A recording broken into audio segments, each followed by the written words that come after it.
two packages were found with confirmed explosive devices. One was intercepted in the United Kingdom, the other in Dubai. Both were shipped from Yemen. Both were being sent to Jewish organizations in Chicago. And Dan, they were packed with enough explosive material to do some serious damage. And we have these new pictures this morning, just released by the government of Dubai, of one of the packages. As you can see, it was in a large box. There was a printer inside, but it was the printer cartridge that contained the explosive materials. It was a chaotic day yesterday at airports all over the world as other planes carrying suspected packages were searched and eventually cleared.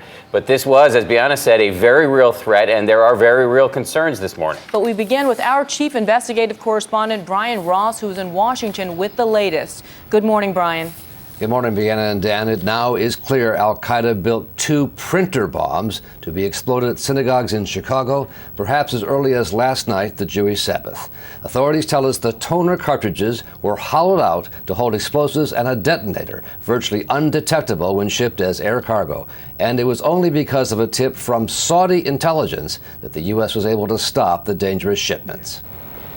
Of the two packages sent to Chicago from Yemen, one was shipped by FedEx through Dubai, and the other by UPS through England.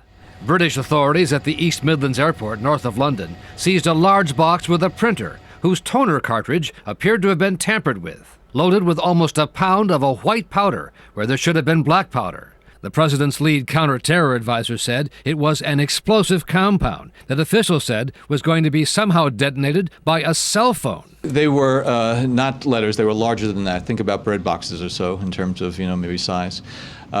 We don't know yet how they were intended to be activated. Officials believe the powder may be the homemade, highly explosive PETN, used in the failed plots by the so-called shoe bomber and the underwear bomber. Even a small amount, a few ounces of PETN, can cause huge damage, as seen in this demonstration. In Chicago, FBI agents warned synagogues and Jewish community centers to be on the alert as possible targets of Al-Qaeda. The American people should be confident that we will not waver in our resolve to defeat Al-Qaeda and its affiliates and to root out violent extremism in all its forms.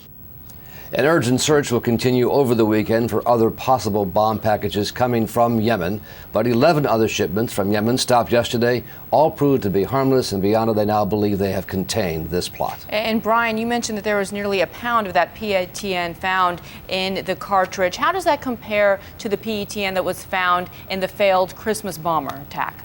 This amount is 7 or 8 times as much as was used by the person in the attempt to bring down that Northwest flight over Detroit. So extremely powerful. If exploded, for instance, in the basement of a synagogue, it would have done serious damage. And they believe that may have been the intention that the printers were to be delivered to the synagogues sometime yesterday with, of course, services Friday evening at the synagogues. All right, Brian, thank you for that latest report. We appreciate it.